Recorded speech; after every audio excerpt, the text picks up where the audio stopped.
sa ngayon na mga oras mga dol. At dito kami ngayon sa Tansa.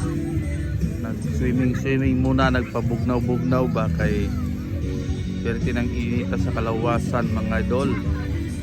So morning kasalukuyang sitwasyon karon diri sa beach.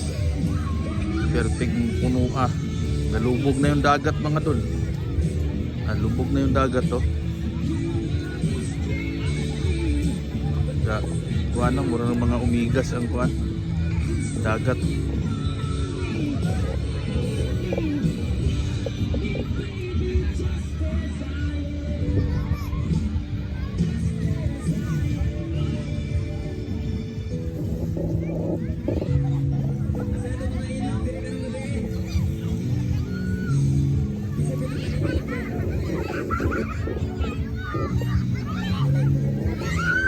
Kuan ay lubog ang dagat kay